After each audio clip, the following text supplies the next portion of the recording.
भारतीय टीम को दक्षिण अफ्रीका से 3 टेस्ट मैच की सीरीज में 2-1 से हार का सामना करना पड़ा। कैपटाउन टेस्ट में मेजबान टीम ने 7 विकेट से जीत दर्ज की है। इसी के साथ ही भारत का दक्षिण अफ्रीका में पहली बार टेस्ट सीरीज जीतने का सपना टूट गया है।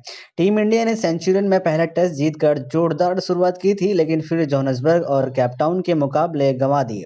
इसके साथ ही विराट कोहली के हाथों से एक बड़ा कारनामा फिसल गया। अगर वे दक्षिण अफ्रीका में टेस्ट सीरीज जीत जाते तो ऐसा करने वाले पहले भारतीय कप्तान बन जाते। साथ ही एक साल के अंदर ऑस्ट्रेलिया, इंग्लैंड और साउथ अफ्रीका में टेस्ट सीरीज जीतने का कमाल भी कर सकते थे। इंग्लैंड में भारत सीरीज जीतने के मुहाने पर है। इसके अलावा सेना देशों में south Africa, England, New Zealand, Australia में से किसी दो में पहली बार टेस्ट सीरीज जीतने का रिकॉर्ड भी विराट कोहली के नाम होता। कोहली की कप्तानी में ही भारत ने ऑस्ट्रेलिया में पहली बार टेस्ट सीरीज जीती थी। भारत ने यह कमाल 2018-19 में किया था। इसके बाद 2020-21 में अजिंक्य रहाणे के नेतृत्व में भी भारत ने ऑस्ट्रेलिया में टेस्ट सीरीज फतह की थी। आयरलैंड और अफगानिस्तान को छोड़कर टेस्ट खेलने वाले देशों में अभी दक्षिण अफ्रीका ही एकमात्र ऐसा देश है जहां भारत कोई भी टेस्ट सीरीज नहीं जीत पाया है। साउथ अफ्रीका ने तीसरे मैच में भारत को 7 विकेट से हरा दिया है। इसी के साथ डीन एल्गर की कप्तानी वाली साउथ अफ्रीका ने 3 मैच की सीरीज 2-1 से अपने नाम कर ली है।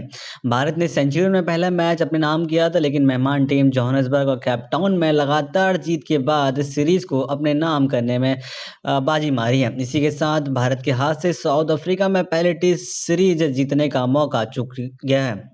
और कहीं ना कहीं इस जीत से साउथ अफ्रीका की टीम बहुत ही ज़्यादा खुश यहाँ पे दिखाई दे रही है।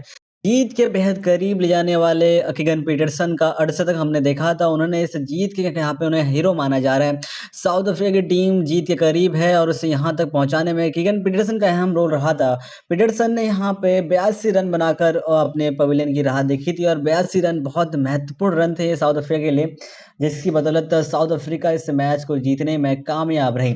साउथ अफ्रीका ने 14 दिन के पहले सत्र खेल खत्म होने तक 3 विकेट खोकर 171 रन बना लिए थे। साउथ अफ्रीका ने पहले सत्र में सिर्फ कीगन पीटरसन का विकेट खोया था।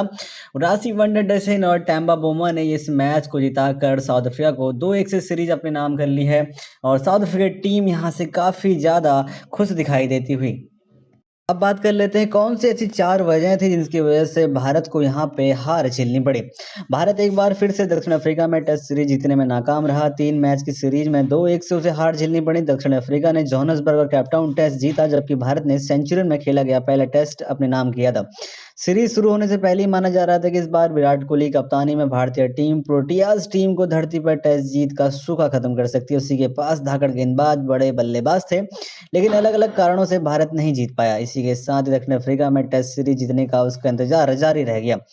Out of form middle order Bharat की टेस्ट सीरीज में हार की सबसे बड़ी वजह रही मिडिल ऑर्डर का नहीं चल पाना। चेतेश्वर पुजारा, अजिंक्य रहाणे जैसे बल्लेबाज एक भी बड़ी पारी नहीं खेल पाए। दोनों इसकी सीरीज में औसत 25 के आसपास रही, जो बताती है कि दोनों किस कदर आउट ऑफ फॉर्म में हैं। 6-6 पारी खेलने के बावजूद दोनों केवल एक 50 लगा सके। लंबे समय से दोनों की नाकामी का सिलसिला चल रहा है, जो दक्षिण अफ्रीका में भी जारी रहा। अगर इन दोनों में से कोई एक भी बड़ी पारी खेलता तो जो जोहान्सबर्ग और कैपटाउन में एक बड़ा स्कोर खड़ा कर सकता था।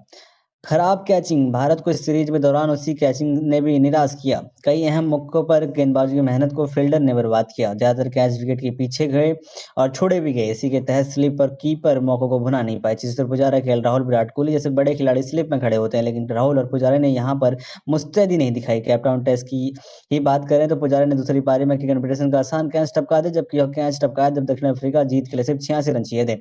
बाद में पीटरसन ने 82 रन बनाकर आउट हुए। इसी तरह पहली पारी में पंत के हाथों टैम्बा बुमा कैच छूटा। इसका फायदा दक्षिण अफ्रीका की टीम को भारत के स्कोर के पास पहुंचा गई। टीम कॉम्बिनेशन में गड़बड़ी रही। भारतीय टीम सीरीज में 6 बल्लेबाजों और 5 गेंदबाजों के साथ उतरी। दक्षिण अफ्रीका की तेज पिचों पर यह दाव कारगर नहीं रहा। भारत ने अश्विन के रूप में एक स्पिनर को उतारा, लेकिन ना तो यहाँ के हालात उनके मददगार थे, ना ही पिच। ऐसे में उनका ज़्यादा इस्तेमाल भी नहीं हो पाया। 5 गेंदबाज खिलाने की वजह से एक बल्लेबाज कम हो गया। भारत ने ऐसी ही रणनीति ऑस्ट्रेलिया और इंग्लैंड में भी अपनाई थी, लेकिन वहाँ फायदा मिला था क्योंकि स्पिन को मदद मिलती है। भारत दक्षिण अफ्रीका में स्पिन की जगह हनुमा विहारी को आजमा सकती थी। विहारी स्पिन बॉलिंग भी कर लेते हैं। इससे भारत को एक अतिरिक्त बल्लेबाजी मिल जाता। साथ ही जितने ओवर अश्विन को दिए उतने ओवर वो करा सकते थे। बॉलिंग में लक की कमी अगर कहा जाए कि भारत के पास इस समय दुनिया का सबसे अच्छा बॉलिंग अटैक है, जसप्रीत बुमराह, मोहम्मद शमी जैसे गेंदबाजों के बदल भारतीय विदेशी पिचों पर कमाल करता है। लेकिन दक्षिण अफ्रीका के खिलाफ सीरीज के दौरान टीम इंडिया के आड़े आड़े अलग आ गया। भारतीय गेंदबाजों ने बॉलिंग के दौरान पूरी ताकत झोंकी थी, लेकिन दक्षिण अफ्रीकी बल्लेबाजों ने भी माना कि भारतीय तेज गेंदबाज काफी चुनौतीपूर्ण है। लेकिन शानदार बॉलिंग के बाद भी उसे उस समय का विकेट नहीं मिल पाया, लग उनके पक्ष में नहीं रहा। कई गेंदें बार बार बल्ले के पास से गुजरी, लेकिन किनारा नहीं लगा। अगर थोड़ा सा भी लक साथ होता तो सीरीज का नतीजा कुछ और हमें यहाँ पे देखने को मिलता। साउथ अफ्रीका ने इस टेस्ट मैच को जीतकर निर्णायक टेस्ट मैच को जीतकर सीरीज अपने नाम कर ली है। निर्णायक मुकाबले में भारत ने दक्षिण अफ्रीका को 212 रनों का लक्ष्य दिया था, जिसे मेजबान टीम ने चौथे दिन सिर्फ 3 विकेट खोकर आसानी से हासिल कर लिया। दक्षिण अफ्रीका के लिए केन पीटरसन ने सबसे ज्यादा 82 रन बनाए। यह सीरीज में पीटरसन का तीसरा अर्धशतक है। पीटरसन ने 113 गेंदों में अपनी पारी में 10 चौके लगाए। वहीं रॉसी वनडर-डुसेन और टैम्बा बमुआ अपनी टीम को जीत दिलाकर नाबाद लौटे। इससे पहले तीसरे दिन डीन एल्गर 96 गेंदों में 3 चौके की मदद से 30 रन पर आउट हुए थे। वहीं एंडर मार्करम ने 4 चौकों की मदद से 16 रन बनाए थे। भारत को दक्षिण अफ्रीका के खिलाफ निर्णायक मैच 7 विकेटों से हार मिली है। दोनों ही टीमें आज पूरे जोश के साथ जीत के लिए मैदान पर जूझती नजर आ रही थी, लेकिन भारतीय गेंदबाजों को विकेट नहीं मिले। तीसरे दिन टीम इंडिया दूसरी पारी में 198 रन बनाकर ऑल आउट हो गई थी। दबाव में अफ्रीका टीम ने 210 रनों के लक्ष्य का पीछा करते हुए सिर्फ 3 विकेट गंवाए। टीम इंडिया ने पहली पारी में 223 रन बनाए। इसके बाद अफ्रीका की पहली पारी में 210 रनों की बनाकर सिमट गई। टीम इंडिया की तरफ से बल्लेबाजी करते हुए ऋषभ पंत ने दूसरी पारी में बेहतरीन शतक भी लगाया था, लेकिन अन्य बल्लेबाजों की खराब परफॉर्मेंस की वजह से अफ्रीका को कड़ा लक्ष्य नहीं मिल पाया। भारत और दक्षिण अफ्रीका के साथ खेला गया तीसरे और अंतिम टेस्ट मैच सीरीज के जीत का निर्णय कर दिया है। इस निर्णायक मैच में दक्षिण अफ्रीका ने एक बार फिर से भारत को खाली हाथ लौटा दिया है।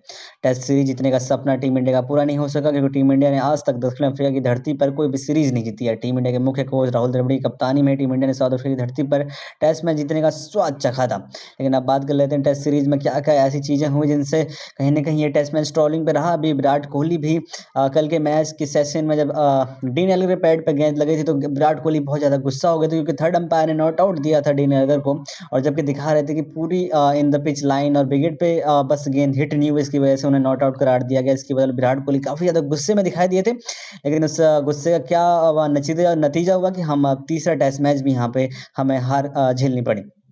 और कहीं न कहीं बुमराह और यानी सिंह के बीच में बहुत सारे झगड़े हमें देखने को मिले, जिसकी वजह से वो सोशल मीडिया पे काफ़ी ज़्यादा ट्रोल यहाँ पे हो रहे थे, और बहुत सारे झगड़े से मैचों में हमें देखने को मिले थे कहीं न कहीं। अब आपको स्कोर कार्ड की बात करें तो 111 रन उन्हें चौथे दिन जीत के लिए चाहिए थे साउथ अफ्रीका की टीम को। केगन पीटरसन और क्या जो बल्लेबाज थे रासी वनडर-डुसेन, वो बल्लेबाजी करने उतरे पहले दिन चौथे दिन के पहले सेशन में, और लगातार अच्छी बल्लेबाजी करते हुए अपनी टीम को जीत दिलाई और 212 रन यहाँ पर उन्होंने खड़े कर अपनी सेकंड इनिंग में 3 विकेट खोकर भारत की पहली इनिंग 223 रन पे ऑल आउट हो गई, जिसमें 10 विकेट पे, जिसमें सबसे ज्यादा रन विराट कोहली ने बनाए थे।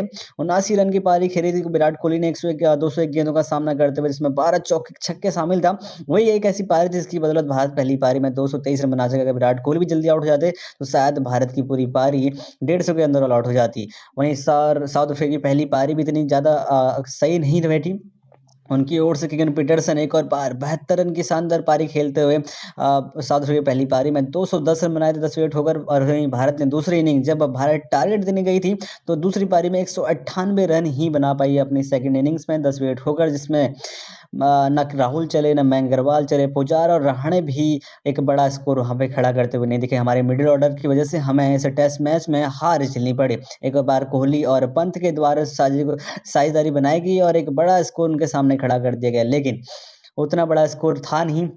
और साउथ अफ्रीकी बल्लेबाज अपने घरेलू धरती पर इतनी आसानी से इस मैच को जीत गए। जिस तरीके से जोहान्सबर्ग में बल्लेबाजी करते हुए साउथ अफ्रीका ने सेकंड इनिंग में अच्छा चेज करा था, उसी तरीके से उसी का कॉपी पेस्ट यहाँ पे देखने को मिला कि कैप टाउन में भी हमें हार झेलनी पड़ी चेज करते वक्त। साउथ अफ्रीका ने अच्छी तरीके से चेज करा। डीन एल्गर 30 रन बना के खड़े थे क्रीज पे कहीं ना कहीं, लेकिन उनका विकेट बुमराह ने चटकाया था। केगन पीटरसन बहुत अच्छे तरीके से बल्लेबाजी कर रहे थे, 82 रन बना चुके थे आज के मैच में। 113 गेंदों का सामना करा। रासी वनडर-डुसेन 40 रन बना के नॉट आउट रहे, 95 गेंदों का सामना करा। काफी जुझारू पारी यहाँ पे देखने को मिली। टांबा बुमुआ ने 32 रन की पारी खेली यहाँ पे नॉट आउट, 98 गेंदों का सामना, 5 चौके मारे। जसप्रीत बुमराह, मोहम्मद शमी के खातों में एक विकेट गया। शार्दुल ठाकुर ने भी एक विकेट अपने नाम करा। जी हाँ, इस तरीके से इस निर्णायक मैच में साउथ अफ्रीका ने बाजी मार ली है। भारत को एक और बार 29 साल का सूखा और इंतजार करना पड़ेगा सीखों को खत्म करने के लिए।